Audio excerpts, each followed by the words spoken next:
poison dart frog walked off the screen. And for those who haven't heard that before, why we chose that, we use internally this term of poisonous data or toxic data to describe any type of data that people have in their databases that they shouldn't have for whatever reason.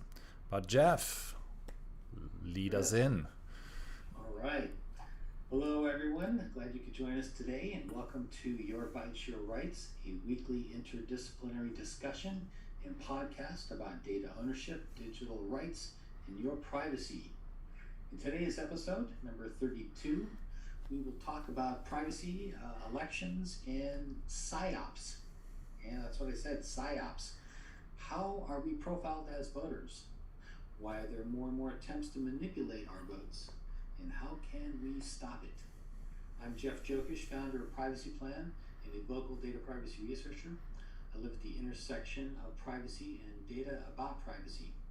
I'm here with my co-host, Christian Kmeyer, managing partner at Suscini Capital.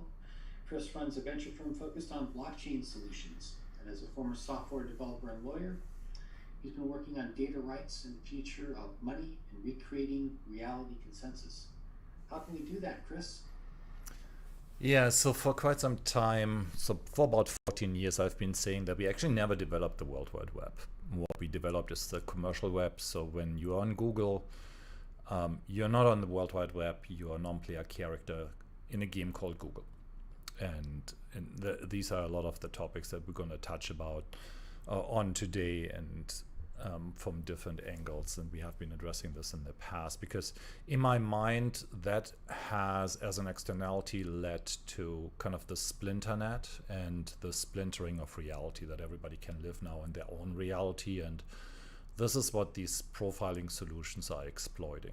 Once I believe that this is the only reality and everybody around me agrees with that, and I can find many sites supposedly that supporting whatever misguided idea I have that doesn't actually conform with observable reality, I can happily live in that scenario while also then ostracizing other people from my circles and declare that these people are just not aligned with reality. And that to me is the main central point and the main failure of societies today. Everything comes back to the fact that we cannot agree on reality anymore. That's I think a very important thesis, Chris, and it leads us into the first point that I want to make today, and that is a really quick summary of the Cambridge Analytica Scandal. And I think everybody here has probably heard of it, and probably all of our viewers have heard about it. But I'll just do a quick synopsis for anybody that hasn't, and just to sort of remind ourselves of what happened a few years back. So Cambridge Analytica was created when Steve Bannon approached conservative mega donors Rebecca and Robert Mercer to fund a political consulting firm. And Bannon eventually became a senior advisor to Trump before he was fired. And he's now, of course, in trouble for a variety of other things. But Facebook, during the scandal, exposed up to 87 million Facebook users to researchers who worked at Cambridge Analytica. And those profiles were obtained via surveys of about 270,000 users. They were essentially doing surveys on the Facebook platform and asking you for different pieces of data. But when the surveyors harvested this data of those users, they were also able to scoop up all of the friends of those users. And that's how they essentially were able to get the 87 million. And that was really sort of a no-no. Facebook doesn't allow that anymore, but they were allowing lots of people to do this, gather the profiles of friends. Perhaps more importantly, though, is not just the fact that they were able to get the data, but what Cambridge Analytica did with that data. Each Facebook user was psychometrically profiled. So now to figure out not only what issues that you were interested in, which are important, of course, but also what emotional stimuli you would respond to, things like fear, right? And they used the Facebook and other platform techniques to segment audience and to do individual targeting so that they can actually create an ad specifically for you, Colin, or for you, Colby, that would say, if you're interested in border crossings, or if you're interested in guns, or if you're interested in whatever, right?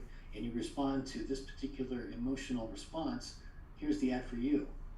But Chris, if you're interested in something else and your response is something different, right? Here's the ad for you. So we're all going to get individually tailored ads that go just to our particular peccadillos. And that's not necessarily wrong, right? But it allows things to happen like you could get one ad, Chris, that says one thing, and Colin, you could get an ad that says exactly the opposite. And it allows politicians to talk out of both sides of their mouth. And that's a real freaking problem, right? So with that sort of said, I want to introduce our two panelists today. We've got today with us Colin Waukee, Data Privacy and Cybersecurity Counsel, and also a former state legislator. So, well, Colin, say hello. Thank you very much, Jeff and Chris. Thanks for having me back. I really appreciate it. And Jeff, just so you know, I'm not done until November with my state legislative duties. I'm still drawing the paychecks. I'm still working. I just want people to know that. So I'm sorry. I didn't that's all right. know that. Well, obviously, have already quit talking to me. Thanks for having me back, guys. I appreciate it. Well, I appreciate that. We've also got with us Colby Scully. Scully, am I pronouncing that right, Colby? Scullion. Yep, Scullion, correct. Awesome, great. Yeah. Colby is an analyst at a large financial concern and also an entrepreneur who has direct experience with data brokers and political data sets. So I really want to get his insight on how some of these data sets get compiled and used, and I think that'll be really, really interesting. So Colby, say hello and give us a little more on your background. Yeah, no, I really appreciate Jeff and Chris for having me on here. Jeff and I have been talking over the last number of weeks, and I think we've really had some really interesting and just enlightening conversations. But yeah, so currently I am doing a startup that is called Advances Privacy, where we are looking to opt folks out of different data broker databases and what have you, many of whom collaborate with the types of companies that we're going to be talking about today here in this discussion, the political data brokers, the ones who focus primarily on political data. So yeah, I'm really excited to get to talk about this, and yeah, we'll see where it goes. Great. Well, I've got a question, I think, for Colin here first. So sort of a broad question, Colin. Privacy laws around the world are tightening up. In many sectors of the United States, they're very tight too. Financial sectors, children's data, healthcare. Why is political profiling and political data such a free-for-all still? It seems sort of crazy. Yeah, I think it's a great question because I think there's a lot of different angles you could attack, but I think that the reality is it comes down to power. Bottom line, politics equals power, right? And so the last thing that you would want to do is regulate an industry from which you derive your power. And that's exactly what is happening or not happening with regard to data privacy regulations. And I think that there's a concern and a fear that if we were to somehow limit, our access to political data and information, that someone would figure out an in run and have the leg up on us. So, for example, people complain all of the time about dark money. And I certainly think that Citizens United must be one of the more stupid opinions the Supreme Court has ever issued. But it's the law and it's the reality we live in. And there's currently a movement amongst conservatives to say real conservatives don't use dark money. Except that's not true. Everybody uses dark money because if your enemy is using it, you've got to have it. It's kind of like the whole weapons of mass destruction theory where both sides have them, and so you're less likely to utilize it. Of course, in politics, we're more likely to utilize them. And so it really just comes down to we don't want to lose that little leg that's going to give us the chance to win an election. So I'll give you an example. This was really before, probably not on the coasts, but at least in Oklahoma, data played a big role in elections. So in my 2016 election, we gathered data from a survey, surveys from other companies and organizations. And out of those surveys, we figured out what demographic supports medical marijuana and pro-choice that I'm not already targeting. And it turns out that women between the ages of 55 and 65 who were Republicans in Oklahoma also fit that demographic. And so that meant that the people I should start targeting to talk to were women between 55 and 65 in my district that were Republican. And so, whether or not that ended up shaping out the election or not, I don't know, but it certainly kept me from wasting time, money, and resources talking to people that aren't persuadable. So there's benefits to this, not just the disgusting aspect of it. Yeah. Of course. I mean, we had a couple of meetings with people that provide services in that space, and they literally come up with very exact numbers for voters, as in it costs you XYZ, costs you $2.45, for example, to get your message in front of these type of eyeballs, out of which we think you can convert 13.5%. And so if you look at this, so when election becomes financial math, that is like the height of absurdity, right? If you get this pushed right in front of you in terms of an Excel spreadsheet. And so then we here are being asked, okay, you can donate XYZ money to this particular effort, and that will get us XYZ seats and XYZ positions. So, that's obviously, in my opinion, not how democracy should work or can work, for that matter. Well, so I would like to just ask you on that question, Chris, since you brought that up, not how it should work. Think about this. Suppose, for example, that those Republican women weren't on Facebook. Okay, they weren't on social media because they were older in age, 55 to 65. And so they may not have received my message because, again, I'm doing mail pieces and I may or may not have targeted them. So at least by virtue of the personalized targeting, I can now get in front of somebody and go, there is an alternative, and the alternative is me. So is that not a possible? Well, I probably have a very unique opinion on that. My personal opinion is we shouldn't be voting for persons at all. So you should mask them. Yes, you shouldn't work for vote for John Doe, but you should make up your own mind on certain issues, and then vote for that, and that matches whoever has that particular profile, and you don't know who that is. So we stop kind of this cult of personality, and then there's obviously the qualification question, right? So like in no other vertical of our society do we put people in positions of power based on popularity, right? If that was the case, then I think our economy would entirely collapse within a matter of weeks. Yeah, it is a bit of a popularity contest. That's a pretty good point, Chris. But I also think that Colin does make a pretty good point that targeting is not necessarily a bad thing if we're trying to persuade people.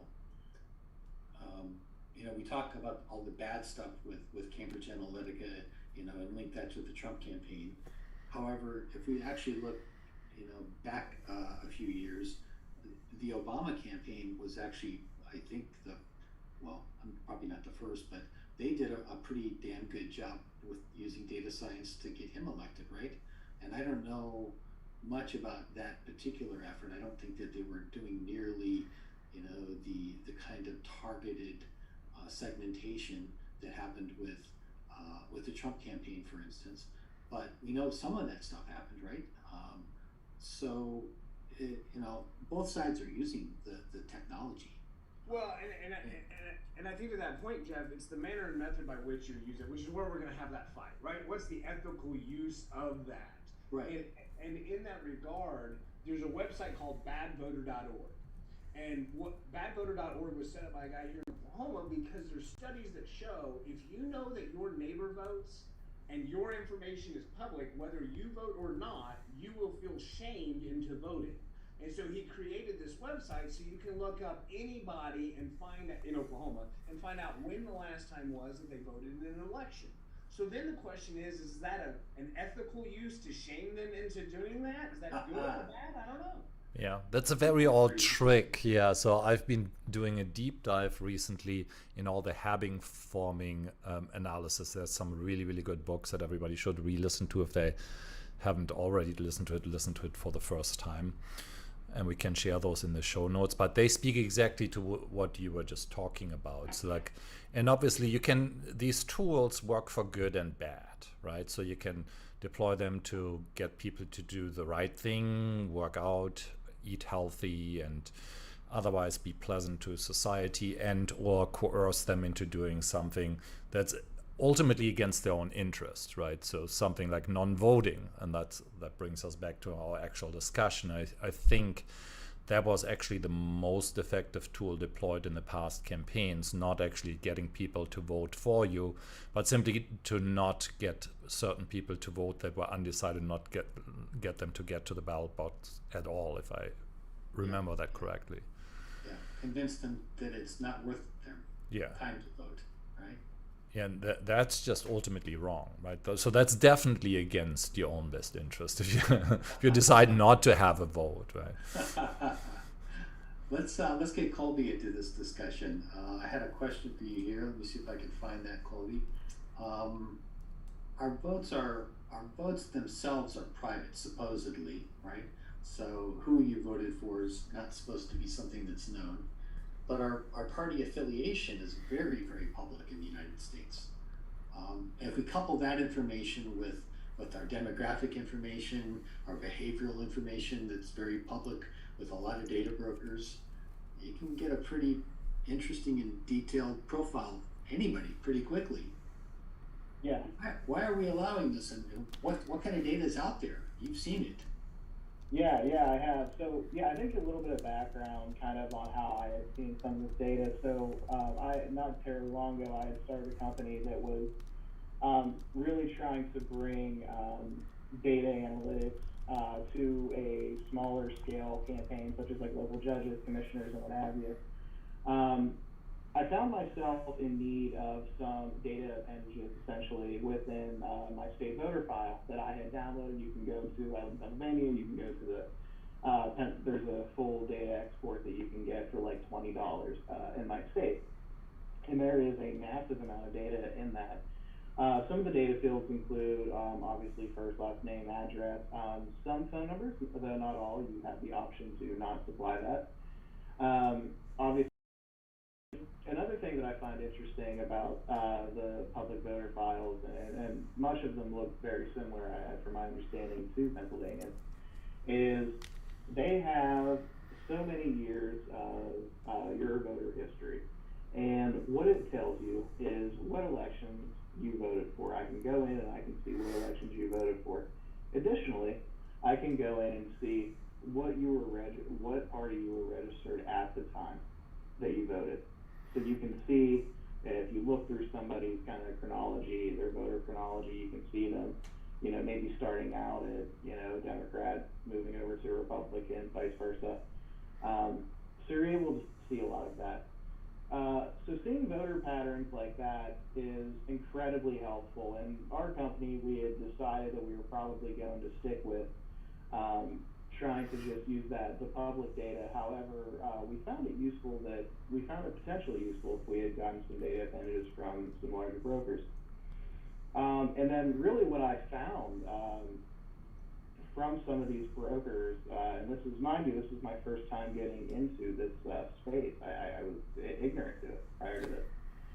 And what I had noticed is when I had contacted some of these folks is really the just disgusting amount of data that they have on you. And these profiles are very, very just intricate, very well built out, thousands of data points on, most folks in the United States.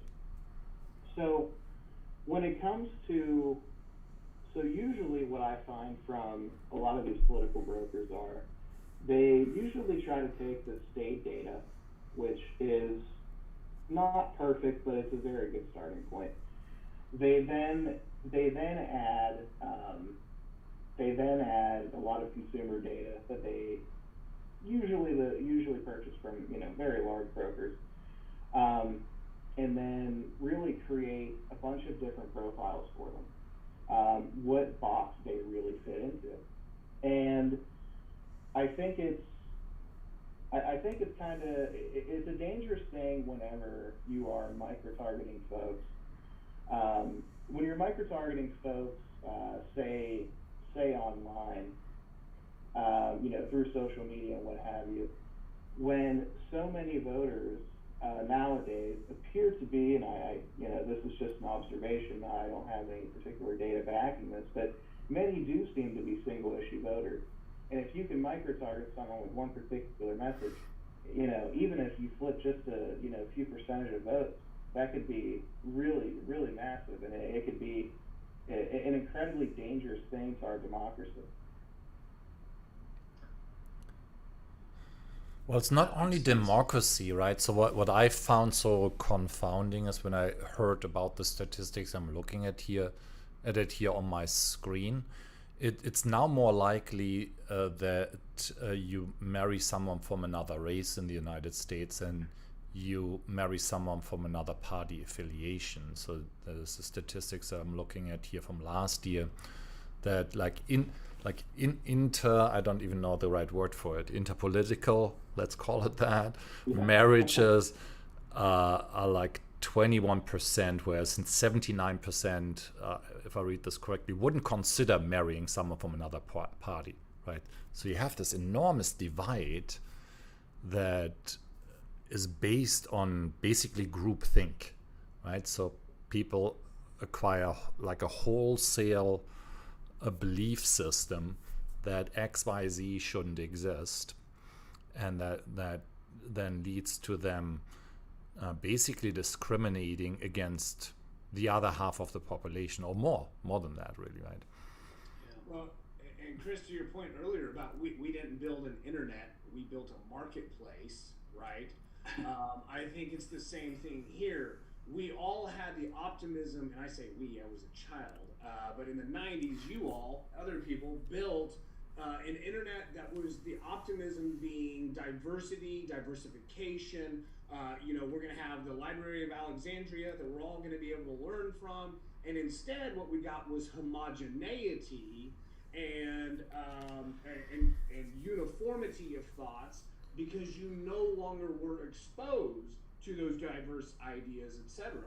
And because more people are, getting involved online, spending time at home, and not in social and communal situations where they're interacting at the Kiwanis Club with the Democrats, the Republicans, the communists, and the fascists.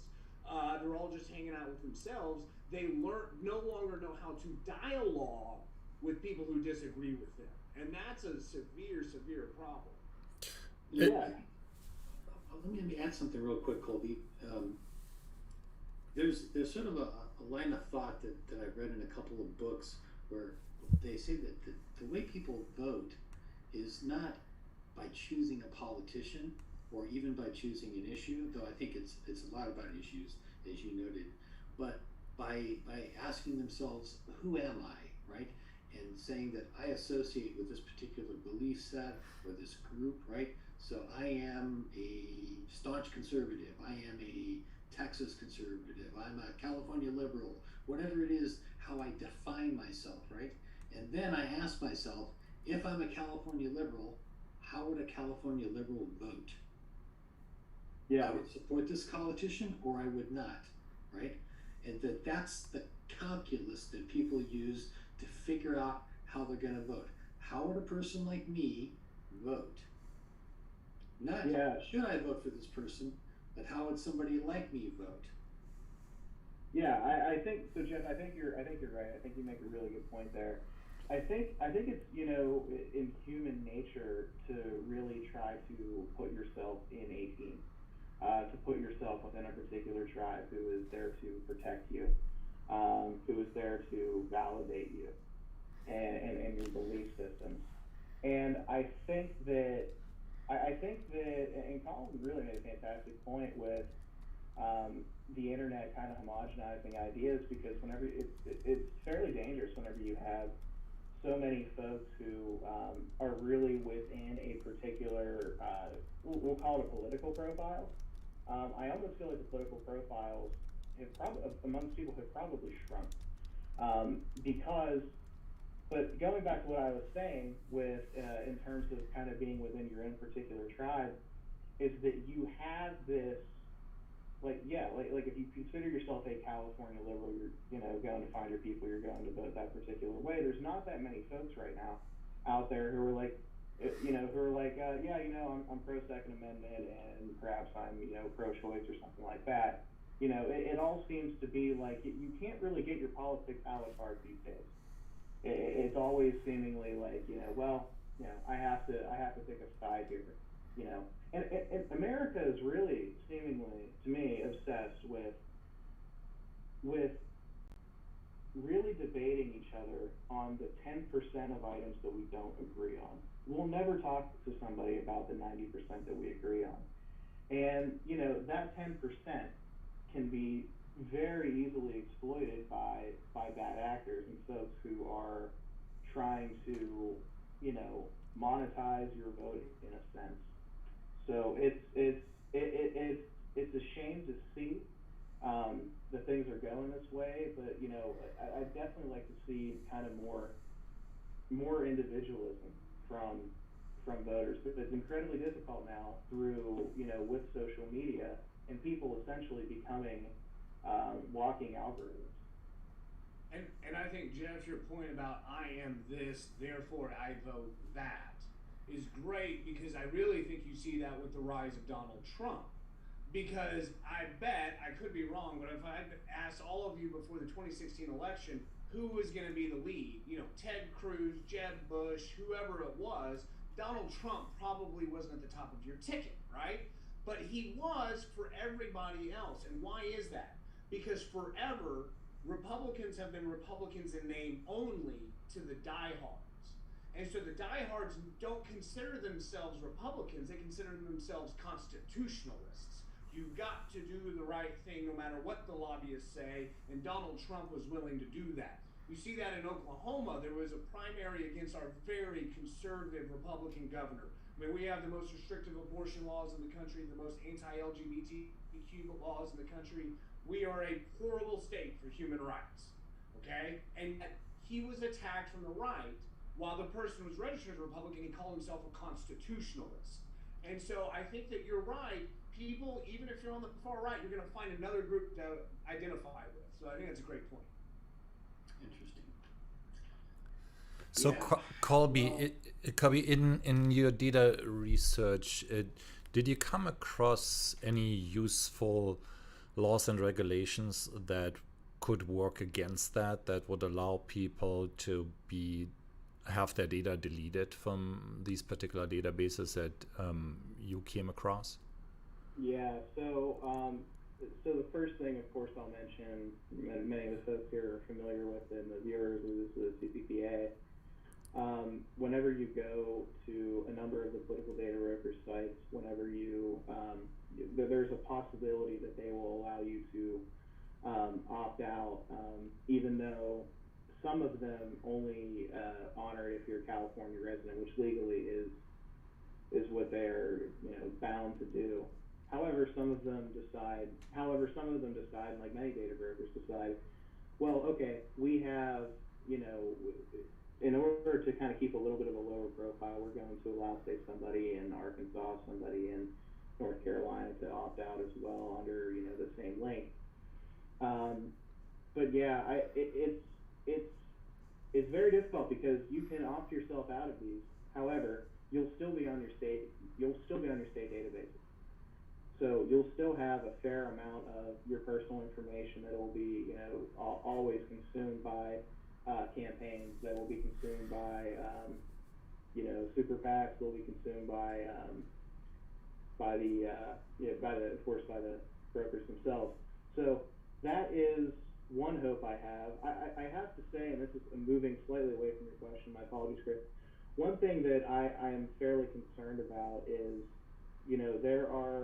there appears to be some progress in the United States to getting something similar to, something like GDPR or something like that in the United States. What I'm terribly concerned about is all of these politicians who are, likely going to have to vote on this at one point are all using this type of data, and I find it very hard to believe that they're going to want to give away a tool like that. You don't see, for instance, you don't see, the Soviet Union giving up their nuclear weapons if we say we'll do that. The other side will be always suspicious of each other and waiting to see what they will do. So I think I guess I'm a little bit more skeptical that something like that would be achieved here in the United States unless something major would happen. Yeah, I mean, as a technologist, I always default to technology being the solution rather than regulation, because technology actually creates laws. I like to differentiate that, because technology by default has to interact with observable reality, right? So you cannot build anything that doesn't obey the laws of physics. Is just not going to work if you have certain assumptions that then don't comply with observable reality. So in the software space, that's oftentimes not really visible, but actually that's the most important part there. So that's why I refer to software solutions as law, and then what people in Congress pass, those are rules. So rules address the people's behavior, and that's, to me, that's actually a conflation. Whenever people say they passed a law, you didn't pass a law, right? You passed a rule that applies to people that are within your jurisdiction and want to maybe engage with certain technologies. That's kind of the constant conflation, and whenever you hear the word conflation, you should think that's propaganda. And so they are specifically in the kind of regulatory space, and our space specifically in the crypto space. Whenever some regulator says we want to regulate cryptocurrencies, that's just a blatant lie, right? So they're not, what they're saying is we want to regulate your ability, you being citizens within my jurisdictions, to interact with these technologies in a particular way that I, the person having this particular office, don't approve upon.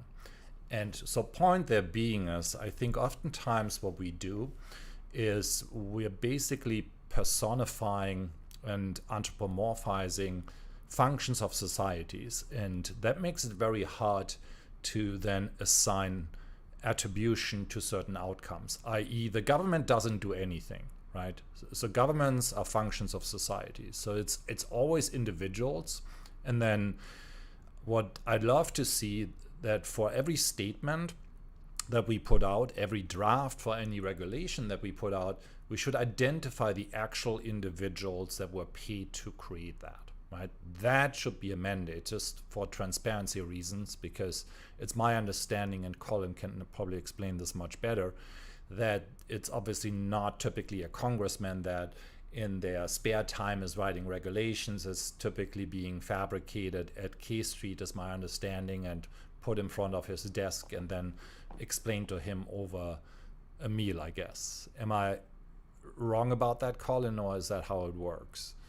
No, that's pretty much how it works. It's pretty much how it works. I mean, not for all legislation. I mean, but certainly I would imagine for the national level. But Chris, you brought up a great point that I wanted to.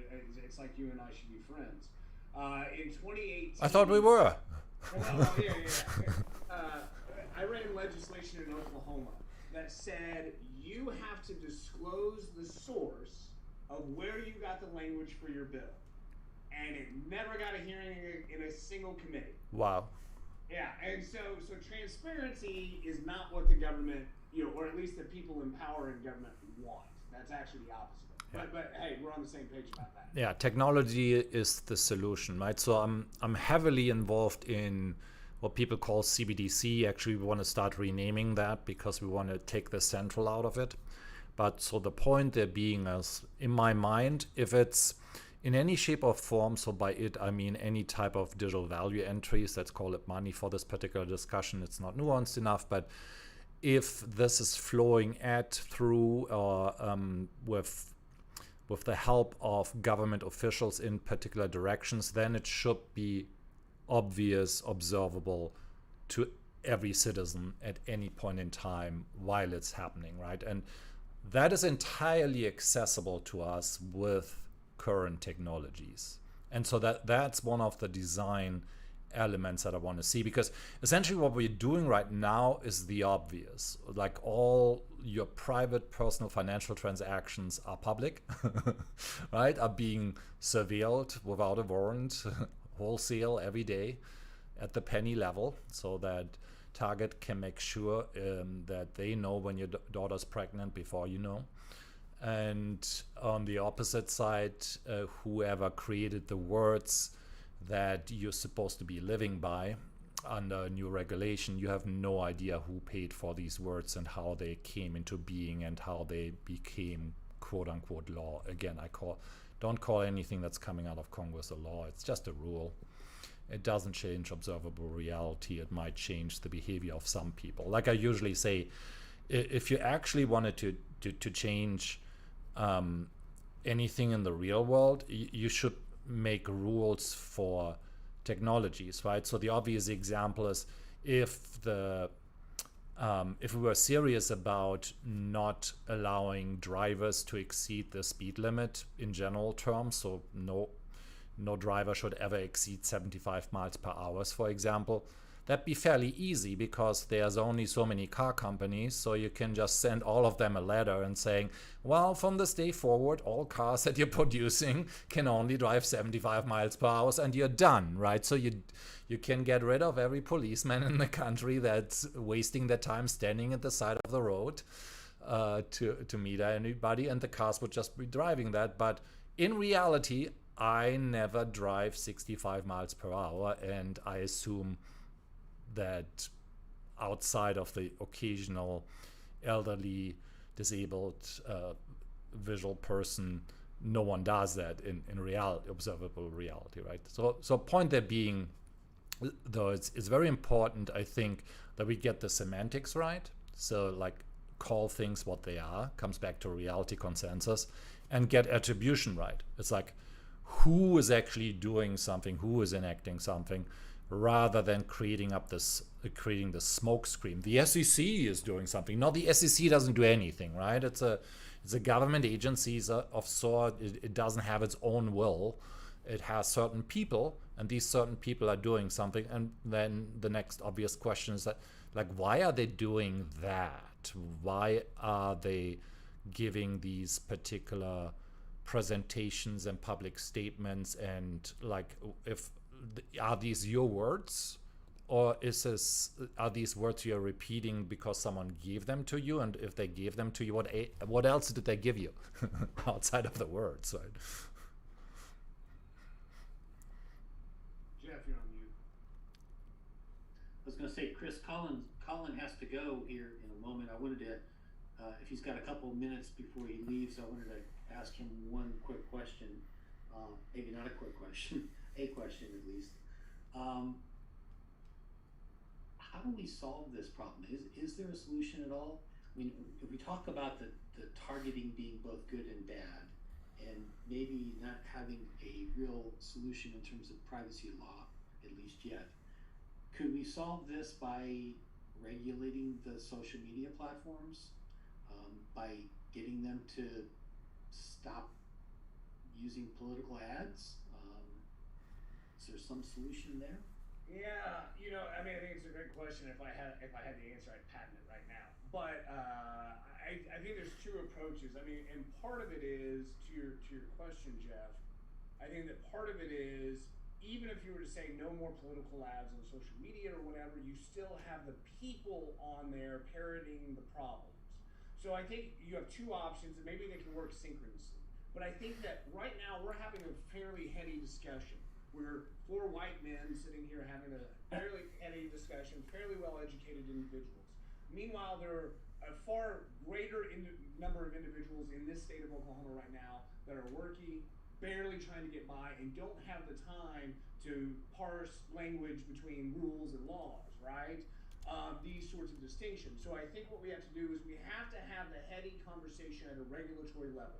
We have to figure out a way to ensure that the social, maybe it is no more political ads, and then that's where the bottom part takes up. Or we could do like the GDPR. You're not permitted to make political inferences. Those are special categories of data unless you do X, Y, and Z. But then you've got to have the bottom-up approach, which is re-educating our citizenry to no longer desire to be certain about issues, but to be curious about issues.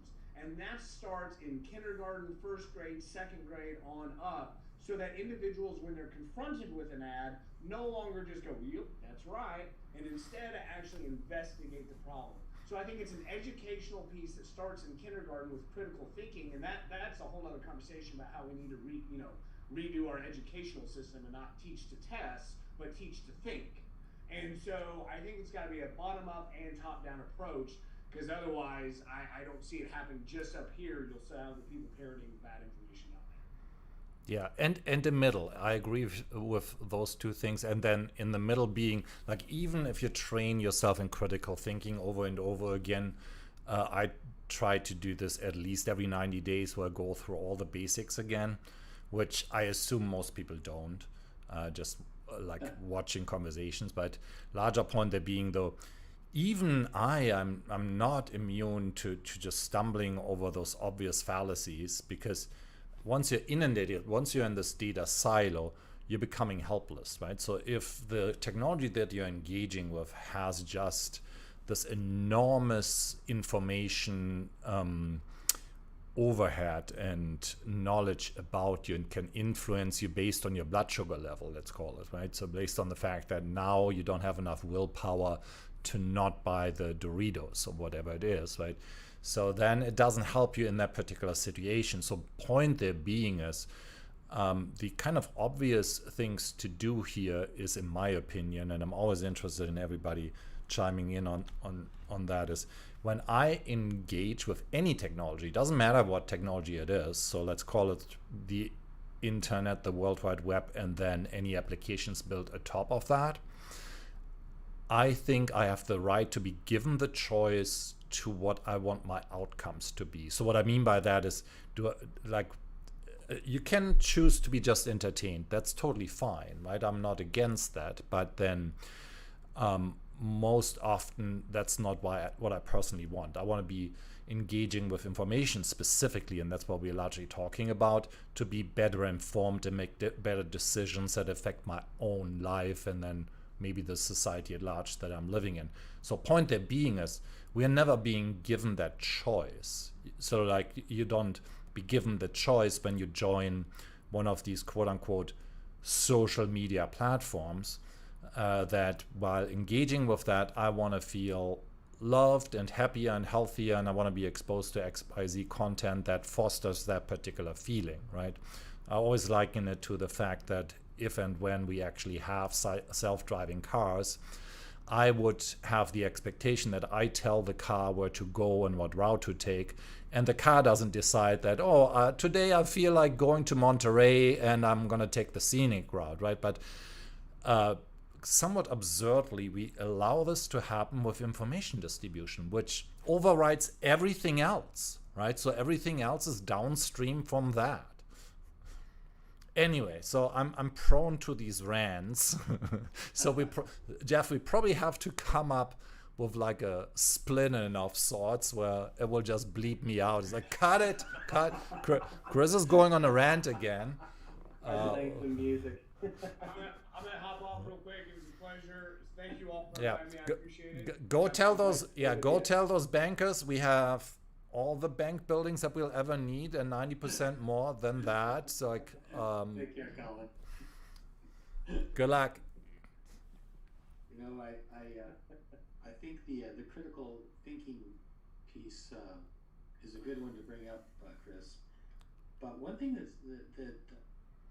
I think is interesting about that thought process is that there are a lot of conspiracy theorists and even very intelligent people that buy into conspiracy theories that actually think they're employing critical thinking. Yeah. You know, obviously they're not, at least not in a substantial way. But I see a lot of conspiracy theorists that say things like, question everything. You know? They're questioning the wrong things, of course, but you know what I mean? There's some desire there to question things, and maybe not the right ones. So you have to be careful, I think, about I guess going far enough when you start to think about critical thinking Yeah. skills. Well, But you want to have a you're thesis. right that, Yeah. that our education system is part of the problem here. Yeah, I mean the first. I think a lot of people just jump over the first step, as in if you're building a thesis, and for most people that's really a belief that they're looking to confirm of. But if you're building a thesis, it's only a thesis if you can actually disprove it, right? So on a daily basis, whatever rules you live by, you want to be able to test those, right? So generally speaking, gravity is a good rule because whenever you ignore it, you fall flat on your face. And it was a thesis until not that long ago, right? So we only proved that in physics about 14, 15, 16 years ago. And before that was a thesis. So, but larger point, there being as this all comes back to, like Colin said, if we are one-on-one, and if we are in a particular situation, we're both on the same little float in the middle of the ocean, we can agree on pretty much everything. There's water all around us, and we can see safe shores there. So let's not like row the other way into the open ocean where we are certain to die. But yet that's exactly what we're allowing to do, or what we're allowing these technologies to do. Colby, tell us more about how your system can help with that, so that we can promote that a little bit and maybe get more people to agree on observable realities. Yeah, for sure. So so the product that we're putting out, Vantage Privacy, is going to we're going to be a little bit more comprehensive in terms of the certain brokers that we opt you out of. You know, I think in the industry there's a fairly I think there's a big emphasis on the people search sites, and that's certainly important for sure. But not all of but there's some fairly sinister happenings, you know, with brokers that aren't consumer the consumer face. So, like we discussed today, brokers who do political data on certain individuals, brokers that do location data on people, brokers who sell your medical information, which is, you know, unfortunately something that I don't see is discussed nearly as much as it probably should be online. And one thing that we're trying to do is to really try to provide as comprehensive of a solution as humanly possible for somebody. And additionally, we're also really trying to find the kind of the flow, the data flow. Where does this broker gets data from this particular source, and we try to kind of, you know, chop it off at the head in any type of way that we can. And Jeff and I have had personal discussions about this, and you know, trying to understand certain groupings and things like that. So you know, I think getting an understanding of that is critical, so we can stop the information flow to all of these different brokers who just all repurchase from each other. So yeah, that's kind of what we're looking to offer versus perhaps some other services. But you're doing that automated? Yeah, so we have, we're doing it, so we have partially automated. We have a couple different types actually of automation that we are doing. In addition to that, there's also a human component to it. Not the entire process cannot be automated. If somebody tells you that, they're probably being fairly disingenuous. There is portions of the process, if you want to provide the best service to your customers, that there will need to be human intervention. So we have processes set up for that, and we're well prepared for that for whenever we launch. But so like I said, we're combining a couple different types of automations plus human intervention. So it's a pretty unique way to hit this, but yeah. And how do you guys make money? What's your business model? I assume it's not a non-profit? Correct. Yeah, you would be correct. So we will be a yearly subscription-based service. We'll offer services, and we're just starting. We're just starting out. We're going to be launching here in the next month or so. and we'll be making money through subscriptions, either an individual subscription or a family subscription. So we're incredibly excited to get launched. We've been working absolutely nonstop, so it is going to be really interesting. I think Colby's got a pretty interesting idea. Right now, all of the privacy agents that focus on DSAR, data deletes primarily, are focusing on data brokers and or sort of big tech, removing your profiles from different businesses. But nobody is really focusing on specific market segments like deleting your data from location brokers or deleting your medical information or deleting whatever those particular segments are, maybe political brokers like we're talking about now. Mm-hmm. That could be pretty compelling as a marketing strategy, in my opinion.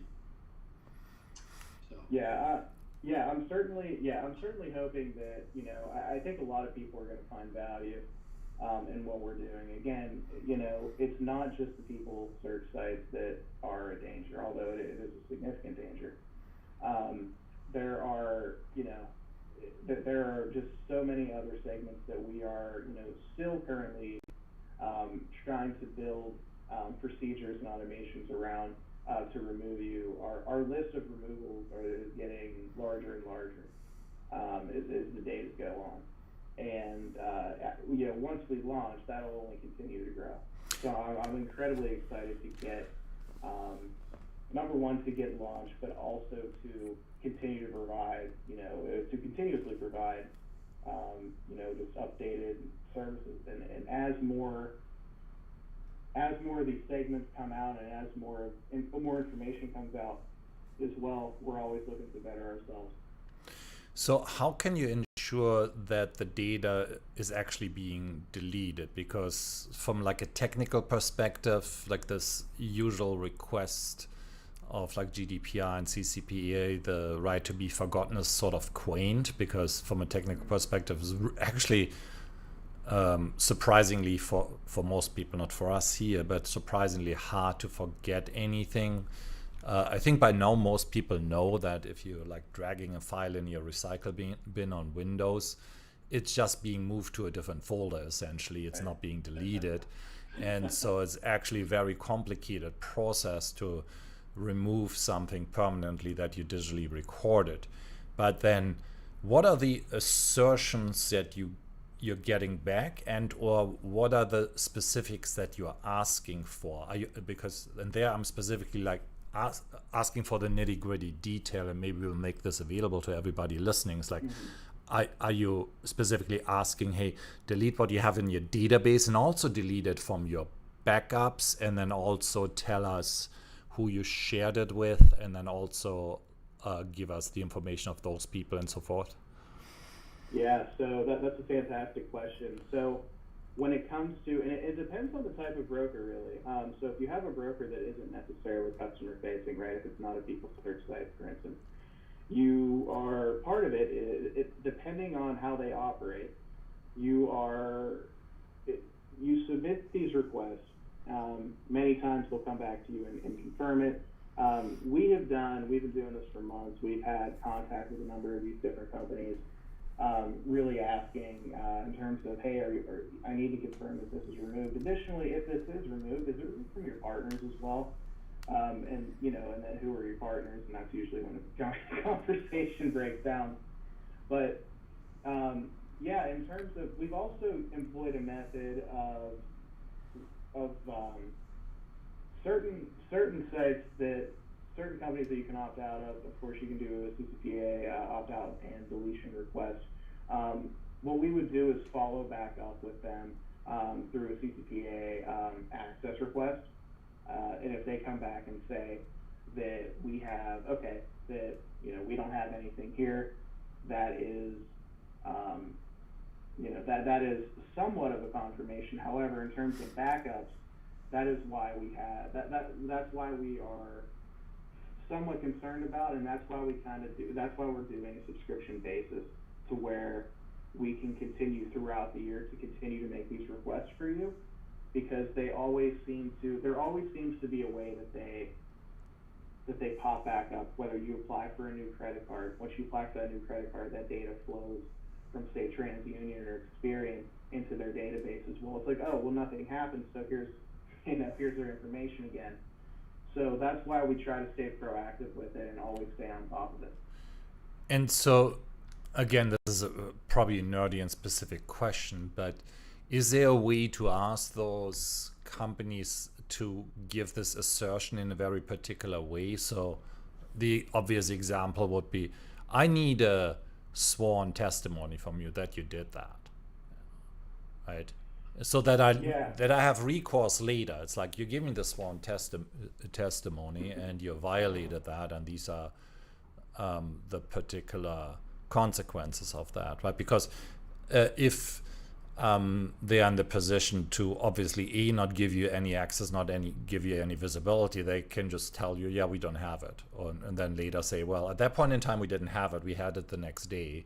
And it's going to be very cumbersome for anybody to disprove that statement, right? So very rarely are we in a position where we have like a mudge sitting in front of Congress and reporting directly from inside knowledge, telling everybody, no, I was the chief cybersecurity officer, whatever his position was, and I just factually know that everybody had access to that, so they were actually lying to the authorities about this particular statement. And the point there being is, obviously, you want these looming legal consequences. If I can just send an email, send a letter, and just nonchalant say, well, I don't have it, I can't do it, whatever it is, then the consequences are non-existent, right? Anyway, so larger question. Law doesn't give them any reason to have to do that. It says they have to delete it. It doesn't say that it can't come back.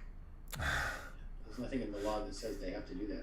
Wow. There's no like do not call list, right, where you get your name on a list and that list has to be checked to make sure that it never comes back. So yeah, I mean, it's really unfortunate in terms of dealing with some of these folks associated with brokers, and they obviously make it as difficult as humanly possible, most of them, to have your information deleted. I know I've seen the bottom of websites with do not sell my personal information that doesn't have a link to it. Yep. So there's plenty of instances like that.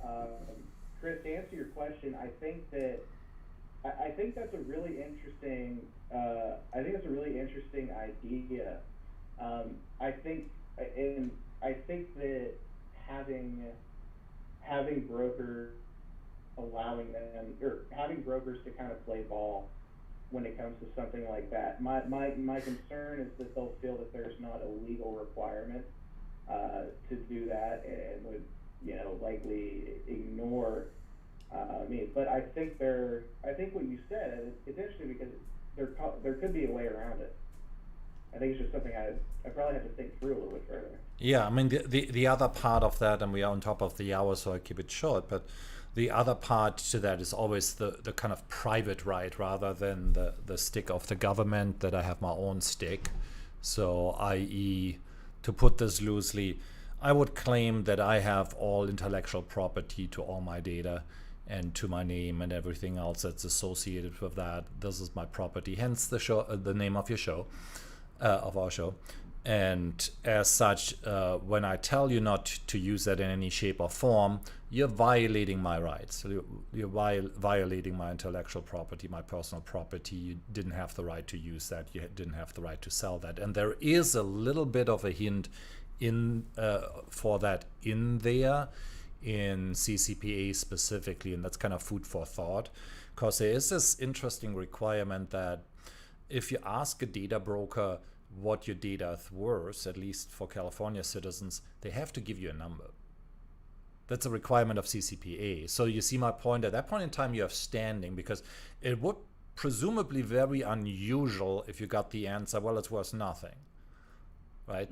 So that can presumably not be the answer, that my data is worth nothing, right? If that's what their business is built on.